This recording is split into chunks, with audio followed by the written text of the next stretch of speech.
오늘 우리에게 주시는 하나님의 말씀은 시편 128편과 129편 말씀을 우리 한 절씩 교독하겠습니다. 시편 128편, 129편 말씀입니다. 주님을 경외하며 주님의 명에 따라 사는 사람은 그 어느 누구나 복을 받는다. 내 손으로 일한 만큼 내가 먹으니 이것이 복이요 은혜이다. 내 집 안방에 있는 내 아내는 열매를 많이 맺는 포도나무와 같고 내 상에 둘러 앉은 내 아이들은 올리브나무의 묘목과도 같다. 주님을 경외하는 사람은 이와 같이 복을 받는다. 주님께서 시온에서 너에게 복을 내리시기를 빈다. 평생토록 너는 예루살렘이 받은 은총을 보면서 살게 될 것이다. 아들, 딸, 손자, 손녀 보면서 오래오래 살 것이다. 이스라엘아, 이렇게 고백하여라. 내가 어릴 때부터 나의 원수들이 여러 번 나를 잔인하게 박해했다. 비록 내가 어릴 때부터 내 원수들이 여러 번 나를 잔인하게 박해했으나 그들은 나를 이겨내지를 못했다. 밭을 가는 사람이 밭을 갈아엎듯 그들이 나의 등을 갈아서 거기에다가 고랑을 길게 냈으나 의로우신 주님께서 악인의 사슬을 끊으시고 나를 풀어주셨다. 시온을 미워하는 사람은 그 어느 누구나 수치를 당하고 물러가고 만다. 그들은 지붕 위에 불같이 되어 자라기도 전에 말라버리고 만다. 베는 사람의 품에도 차지 않고 묶는 사람의 품에도 차지 않아. 지나가는 사람 가운데 어느 누구도 주님께서 너희에게 복을 베푸시기를 빈다 하지 아니하며 주님의 이름으로 너희에게 축복한다 하지도 아니할 것이다. 아멘. 오늘 함께 읽은 시편 128편은 8편에서 시인은 하나님을 경외하며 주님의 명에 따라 사는 사람은 그 어느 누구나 복을 받는다 이렇게 노래하며 시작합니다. 4절에서도 이 사실을 반복해서 강조합니다. 주님을 경외하는 사람은 이와 같이 복을 받는다. 여러분, 누가 복을 받는다고 말씀합니까? 주님을 경외하는 사람이라고 계속 강조합니다. 그럼 주님을 경외하는 모습은 무엇일까요? 그것은 하나님이 언제나 내 앞에 있음을, 아니 나와 함께 하심을 늘 의식하며 살아가는 태도일 것입니다. 그래서 하나님을 경외한다는 것은 내 소견에 옳은 대로 살아가는 자가 아니라 늘 하나님께 묻고 하나님의 말씀을 귀 기울여 듣고 행하는 것입니다. 하나님이 나의 주인이시기 때문이죠. 하나님을 경외하는 것은 특별히 하나님을 향하여 두 가지 삶의 태도를 보여줍니다. 하나는 하나님을 사랑하는 것입니다. 그리고 동시에 하나님을 두려워하는 마음이죠. 하나님을 정말 사랑하는 사람은 하나님을 두려워합니다. 여러분, 우리가 하나님을 사랑하지 않으면서 하나님을 두려워한다면 우리의 신앙은 어느새 아주 메마르고 딱딱한 종교 생활을 하게 될 것입니다.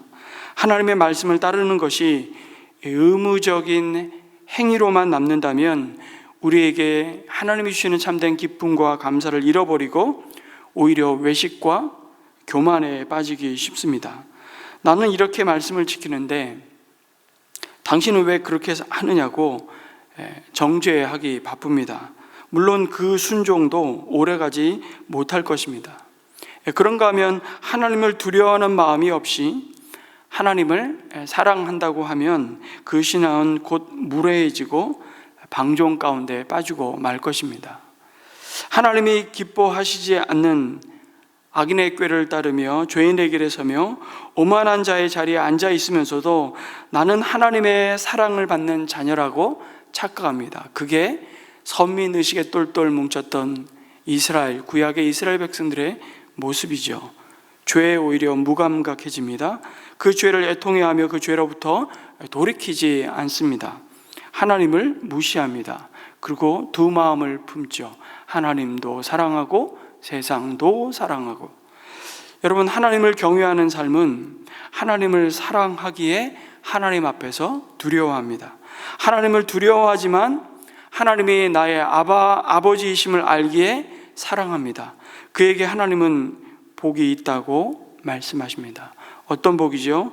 오늘 시편 128편을 중심으로 말씀을 나누고 기도하기를 원하는데요, 하나님을 경외하고 그의 길을 걷는 자에게 세 가지 복을 약속하십니다. 첫째는 노동의 복이죠. 다시 말하면 우리에게 맡겨주신 기업을 세워가는 일터의 복이라고 할 수 있습니다. 2절 말씀해 보니까 내 손으로 일한 만큼 내가 먹으니 이것이 복이요 은혜이다. 아니, 내 손으로 일한 만큼 내가 먹을 것이라고 하는데 하나님이 너무 인색한 분으로 혹시 느껴지시지 않으십니까? 이왕 복 주시려면 내 손이 수고한 일에 수십 배는 아니어도 갑절에 열매는 주셔야 그게 복이지, 뿌린 대로 거두게 하시면 그건 당연한 것이고 본전이지 그게 어떻게 복이냐고 생각 혹시 안 드십니까? 우리가 복이라고 말하는 것은 내가 하지 않은 것까지도 좀 주실 때 복 받았다고 얘기합니다. 하나님을 경외하지 않는 사람은 이것이 복이라고 생각합니다. 뭐죠? 늘 놀고 먹는 것을 복이라고 생각합니다. 일확천금 횡재를 하는 것이 복이라고 여기죠. 일 안 했는데도, 땀 흘려 수고하지 않았는데도 돈 버는 것이 복이지, 그래서 그 돈을 조금 벌면 뭐라 그럽니까? 이제 평생 놀고 먹어도 되겠네. 그러나 여러분, 이것은 굉장히 무서운 타락의 결과입니다. 진짜 복은 내가 땀 흘린 만큼 먹을 것을 누리는 것입니다. 자신이 수고하지 않는 것을 누리고 사는 삶이 정말 복일까? 그것은 오히려 화일 수 있다고 성경은 끊임없이 말씀하십니다. 수고하지 않고 얻은 복은 많은 경우 도구로 변할 가능성이 굉장히 많습니다. 우리가 그것을 받아 누리고 소화할 준비가 되어 있지 않기 때문에 그것은 오히려 복이 아니라 우리 인생의 독이 될 수 있습니다. 재물이 늘어나는 거에 너의 마음을 두지 말라고 잠언은 반복해서 경고하죠. 여러분, 하나님 분명히 말씀하십니다. 내 손으로 일한 만큼 내가 먹는 것이 복이요 은혜라고 하십니다.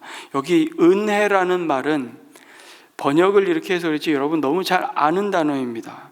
제가 늘 강조하고, 이 은혜라는 말은 하나님 보시기에 좋다, 선하다라는 단어입니다. 바로 토브라는 단어죠.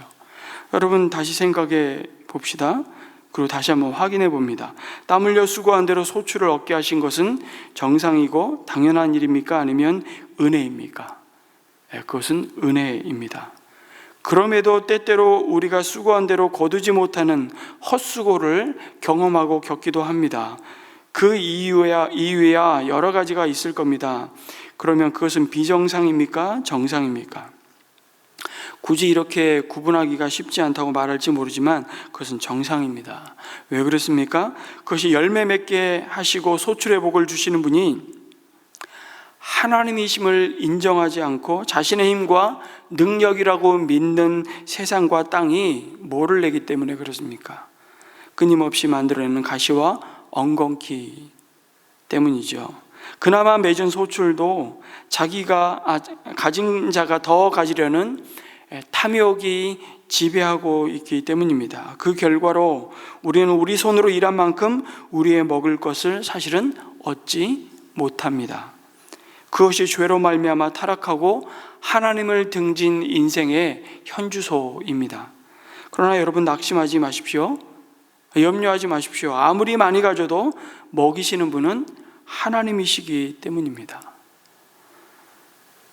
오늘 시편의 시인은 두 번째 하나님을 경외하는 자의 복에 대해서 말씀하시는데 가정의 축복이라고 노래합니다. 하나님을 경외함으로 피차 서로에게 순종하고 복종하는 남편과 아내 그리고 자녀들에게 약속된 복이 무엇인지를 3절이 노래하죠. 내 집 안방에 있는 내 아내는 열매를 많이 맺는 포도나무와 같고 내 상에 둘러앉은 내 아이들은 올리브나무의 묘목과도 같다고 하십니다. 하나님은 하나님이 직접 세우신, 설계하시고 최초로 만드신 가정이 하나님을 사랑하고 두려워함으로 서로에게 순종할 때 풍성한 열매를 맺을 것이라고 약속합니다. 특별히 아내는 열매를 많이 맺는 포도나무와 같다고 비유하시죠. 포도나무는 풍성한 생명의 상징입니다. 여러분, 철저하게 포도나무는 열매 때문에 심고 가꾸고 기다립니다. 목재를 얻으려고 포도나무를 심는 경우는 없습니다. 뒤에 가구 만드시는 분이 와 계시는데 혹시 제가 틀린 정보라면 나중에라도 말씀해 주십시오. 포도나무 열매 없을 때 포도나무 보면 정말 앙상하고 볼품이 없는 그런 나무가 있으랴 싶을 만큼 뒤틀리고 꼬이고 얇고, 그건 묘목이 아니죠. 그 자체는 참 연약합니다.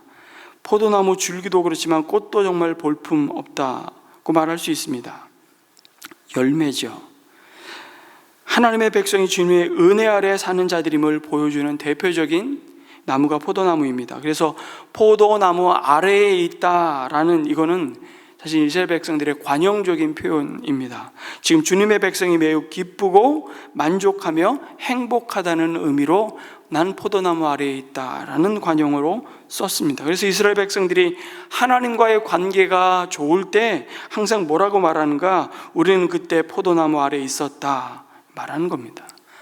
포도나무 아래에 있었다는 말은 다시 말씀드리지만 하나님과의 관계가 좋고 하나님의 은혜가 우리에게 충만하다는 의미입니다. 그런데 내 집 안방에 있는 내 아내가 바로 그 열매를 많이 맺는 포도나무와 같다고 말씀하죠. 여기 열매를 많이 맺는 포도나무라는 것이 굉장히 중요합니다. 하나님을 배반한 이스라엘 백성들을 표현할 때 열매를 맺지 못하는 포도나무라고 말씀하시는 것입니다. 그러나 하나님을 잘 믿고 섬기는 이스라엘을 나타낼 때 열매가 가득한 포도나무라고 말씀하시죠. 근데 그게 누구라고 말씀하십니까? 남편과 아내의 관계라고 사실은 말씀하시는 겁니다. 이것은 하나님이 주신 복 중에 복이라는 뜻이죠. 하나님을 경외하는 남편의 사랑을 받는 아내에게 하나님은 풍성한 생명을 약속하셨습니다. 하나님을 경외하는 남편에게 아내는 생명의 기쁨이고 양분이고 분복이라고 강조하십니다. 특별히 시인은 하나님이 선물로 주신 아내를 내 집 안방에 있는 너의 아내라고 표현하시죠. 아내를 언급하면서 얼마나 많은 표현들이 있겠습니까? 그런데 하나님은 그 아내가 내 집 안방에 있는 아내라고 노래합니다. 여러분, 여기 안방은 집에서 가장 깊은 곳을 가리키죠. 이 단어는 사실 배의 가장 깊은 곳, 동굴의 가장 깊은 곳을 가리킬 때도 사용했습니다. 아내는 바로 한 남편의 가장 깊고 은밀한 연합을 이룬 귀한 자임을 말씀합니다. 우리 소중한 보물은 가장 은밀한 곳에, 가장 눈에 드러나지 않는 부분에 이렇게 보관하지 않습니까? 깊이. 그런 의미처럼 아내는 바로 한 남편의 가장 깊고 은밀한 연합을 이룬 귀한, 가장 중요한 자리이고, 그 내실에 거주하는 아내는 그 누구와도 비교할 수 없고 나눌 수 없고 바꿀 수 없는 가장 소중한 존재임을 기억하라는 것입니다. 여러분, 지극히 당연해야 될 이 행복이 하나님이 우리에게 나눠주신, 그럼에도 분복이 되지 못하는 이유가 뭘까요? 무엇보다 먼저 배우자에 대해서 하나님이 내게 이 사람을 주셨다는 것을 인정하지 못하기 때문은 아닐까요? 내가 이 사람을 만나고 선택했습니다. 그러나 그보다 먼저 하나님이 이 사람을 나에게 데려오셨습니다. 최초의 결혼식을 한번 보십시오. 아담이 선택했습니까? 아니, 하나님이 데려오셨습니다. 그래서 만났고 사랑하는 마음을 주셨고 닭살 돋는 세레나데를 고백하며 우린 결혼하게 하셨습니다. 뭐라고요? 이는 내 뼈 중에 뼈요 내 살 중에 살이로다. 이 사람은 나에게 가장 알맞은 사람이라는 것을 인정하면 그 관계는 누구도 파괴할 수 없는 관계요, 견고해진 관계로 한 몸을 이루어 세워 가시는 하나님의 교회라고 말씀하시죠. 이 사람은 나에게 가장 알맞은 사람이라는 것을 인정하면 누구도 그 관계를 무너뜨릴 수 없습니다. 하나님이 내게 주신 사람이라는 것을 인정하면 내 사람을 다른 사람과 비교하지 않게 됩니다. 얼마나 많은 사람이 내 남편과 다른 남자를, 내 아내와 다른 여자를 비교하는지 모릅니다. 비교하지 마십시오. 가정문제 전문가들에 의하면 사람들은 자기 마음속에 있는 배우자에 대한 상상 때문에 부부싸움을 한다고 합니다. 아내의 마음속에 이상적인 남편의 이미지가 있다는 것이죠. 남편은 이래야 한다, 이렇게 자기가 정한 기준이 있습니다. 그런데 실제 내 남편은 그렇지 않습니다. 그럴 때 내 마음속에 있는 남편상과 진짜 남편을 비교하면서 싸우는 것입니다. 그러나 나에게는 이 남자밖에 없습니다. 그래서 가상의 남편을 빨리 치우시면 치우실수록 행복한 부부생활, 가정생활 이루는 첫걸음이죠. 내 아내는 이래야 한다는 아내상을 빨리 지우시고 지금 내 옆에 있는 내 아내의 모습을 하나님이 나에게 딱 맞는 아내로 데려오신 사람이라는 것을 받아들여야 되는 것이죠. 아유, 목사님 이 여자하고 안 살아봐서 그 소리를 하지.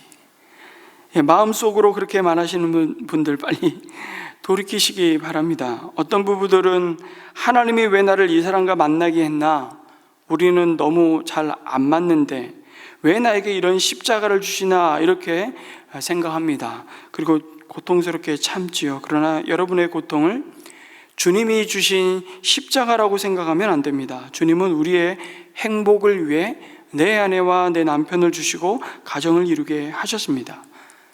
내 실수와 내 죄와 어리석음과 교만이 가정생활을 어렵게 만들었지 주님이 그렇게 만든 것이 아닙니다. 내가 잘못해서 내 가정을 어렵게 만들어 놓고 주님을 그것은 원망하는 것이죠. 오늘 말씀에 내 상에 둘러앉은 내 아이들은 올리브 나무의 묘목과도 같다고 말씀합니다. 여러분, 올리브 나무는 열매가 그리고 잎이, 나무가 단 하나도 버릴 것이 없는 인간에게 주신 하나님의 최대 선물이라고 일컬어지는 나무입니다. 그런데 그 올리브 나무가 그렇게 경제성 있는 열매를 맺을 때까지 자그마치 최소 15년이 걸린다는 사실 여러분 아십니까? 왜 15년이 걸리냐면 가장 올리브 나무가 자라는 이 지중해 지역, 이 뿌리가 석회암 하나 다 뚫고 내려가서 안정적인 수분층까지 이를 때까지 걸리는 시간이 15년의 시간이라고 말합니다. 뿌리가 물을 만날 때까지는 열매를 볼 일이 별로 없는 것이죠. 일단 수분층에 내려가면 그때부터 열매를 맺기 시작해서 평균 수명 1000년을 다하도록 열매 맺는 나무가 올리브 나무입니다. 어떤 나무는 예수님 당시에 있는 올리브 나무가 지금까지도 생존하는 나무가 있습니다. 이스라엘은 실제로 올리브 나무의 생명, 이 생명은 결국 그 뿌리에 있는 것이죠. 뿌리가 건재하기 때문에 1000년이 넘도록 그 척박한 환경 속에서 살아내며 열매를 맺는 것입니다. 뿌리가 시들면 나무는 시들게 되어 있지요. 무엇을 말씀드리고 싶은 겁니까? 여러분, 하나님께 깊은 뿌리를 내리는, 하나님만이 내 목적이고 하나님만이 내 보호자이고 하나님만이 내 공급자이고 하나님만이 내 삶의 의미가 되는 그 어떤 척박한 땅에서도 하나님과 깊이 뿌리를 박은, 하나님과 동행했던 사람들은 한결같이 그들의 영적인 뿌리 때문에 놀라운 열매를 맺을 수가 있습니다. 그들이 바로 우리에게 주신 자녀들이라고 말씀하시죠. 우리 가정의 식탁에 둘러앉은 자녀들이 바로 자신을 만드시고 돌보시는 하나님께 깊이 그리고 견고하게 뿌리 내리기까지 믿음으로 인내하며 기다리는 것이 또한 부모의 사명이라고 말씀하십니다. 이 자녀들로 말미암아 하나님이 얼마나 우리에게 놀라운 풍성한 생명의 열매를 거두게 하실지 그 소망을 붙들고 그 소망 가운데 기도하라고 부모에게 맡겨주신 사명이 바로 기도의 자리 아니겠습니까? 세 번째는 마지막으로 하나님의 아름다운 신앙의 공동체를 선물로 받는 것이 하나님을 경외하고 그의 말씀을 따라 걸어가는 자가 누리는 복이라고 말씀하십니다. 시온에서 너에게 복을 내리기를 빈다고 시인은 노래하죠. 교회가 바로 그곳입니다. 믿음 공동체로부터 은혜를 받기를 간절히 기도합니다. 우리는 공동체 안에서 태어났습니다. 하나님의 형상을 따라 우리를 지으실 때 공동체로 살도록 지으셨습니다. 예수님이 우리를 십자가에서 구원하셔서 믿음의 공동체를 만들어 주셨죠. 주님이 만드신 공동체는 딱 두 개밖에 없습니다. 가정 그리고 교회입니다. 우리는 영원한 천국에서 완벽한 하늘 가족 공동체로 언젠가 살아갈 것입니다. 그러나 천국에 가기 전에 이 땅에 사는 동안, 순례자로 이 땅을 걸어가는 동안 우리는 공동체를 연습하고 그 안에 약속하시고 담아놓으신 복을 누리라고 주님은 말씀하십니다. 그것이 주님의 몸된 교회이죠. 이 다음 세대들이 공동체의 축복을 붙들고 살도록 가르쳐 주어야 한다고 말씀하십니다. 그것은 바로 신앙의 유산을 이어받고 이어주는 역사입니다. 여러분, 아들, 딸, 손자, 손녀 보면서 오래오래 사는 것이 복인 이유는 육신의 생명이 남들보다 연장되고 늘어지고 늘어져서가 아닙니다. 그 자손 가운데 하나님을 경외하며 그의 길로 행함으로 약속된 하늘의 복을 바로 자신이 속한 공동체에서 보면서 살기 때문이죠. 그러니까 내 몸으로 낳은 자식만 자식은 아닙니다. 그래서 우리가 유아 세례할 때 우리는 부모에게 이 자녀를 주신, 이 가정에 주신 하나님의 선물이고 이 자녀를 하나님의 말씀의 언약을 따라 양육할 책임을 우리는 서약하죠. 그러나 동시에 공동체 앞에 서약을 제가 요구하는 이유가 바로 그것입니다. 우리가 함께 교회가 이 자녀를 하나님의 믿음의 선물로 받았다. 그리고 이 양육의 책임을 함께 나누는 공동체로 부름받았음을 우리는 서약하는 것입니다. 새 생명이 태어나는 기쁨을 누리는 것이죠. 믿음의 자손들이 자라는 모습을 바라보는 것이 축복입니다. 육신으로 주어진 후손뿐만 아니라 교회의 거룩한 영적 후손들이 자라는 모습을 보는 것이야말로 오늘 우리가 하나님을 경외하고 두려워하는 자에게 주시는 하나님의 본복이라고 말씀하십니다. 오늘 주신 말씀을 가지고 우리 이런 기도를 드렸으면 좋겠습니다. 하나님을 경외하며 그분을 사랑하고 두려워하는 바른 믿음의 태도로 살아가게 하여 주시고 우리의 노동과 삶의 현장에서 수고한 대로 열매를 맺는 은혜를 누리게 하여 주옵소서. 두 번째는 우리의 가정이 하나님이 주신 가장 소중한 선물임을 인정하게 하시고 특별히 부부가 서로를 비교하지 않고 존중하며 자녀들이 하나님께 깊이 뿌리내려 영원한 열매를 맺게 하여 주시기를 기도했으면 좋겠습니다. 마지막으로 믿음의 공동체 안에서 주시는 그 하나님의 은혜와 축복을 누리며 다음 세대에게 신앙의 유산을 온전히 전수하는 주님이 기뻐하시는 교회, 살아있는 복의 통로가 되게 해 주십시오. 특별히 우리 2026년 우리 샘물 배움 공동체 신입생 입학 설명회가 9월 3일에 있는데요. 입학 설명회를 통해서 정말 하나님의 말씀으로 하나님을 경외하고 하나님을 사랑하고 하나님을 두려워하는 경외하는 하나님의 백성들이 이 배움의 터에서 정말 신실하게 예수님께 뿌리를 내리고 또 성장하고 그 신앙이 다음 세대에게 또 전수되는 그 은혜가 정말 강같이 흘러가기를 우리 샘물 배움 공동체를 위해서도 함께 기도해 주시고 특별히 오늘 수요일은 이 나라와 이 민족을 위해서 함께 기도하는 날입니다. 우리 어저께 뉴스를 통해서 다 들으셨지만 이제 트럼프 대통령하고 회담이 어쨌든 최선의 결과를 가져왔다 좀 평가하고 이제 이후에 통상 관계들이 계속해서 긴장 속에 진행이 될 텐데 하나님이 세우신 위정자들 가운데 주의 은혜로 함께하여 주시기를 위해서 기도해 주시고 이 나라의 민족을 위해서 또 주님의 몸된 교회를 위해서 함께 기도하고 개인의 기도를 이어가겠습니다. 기도합니다.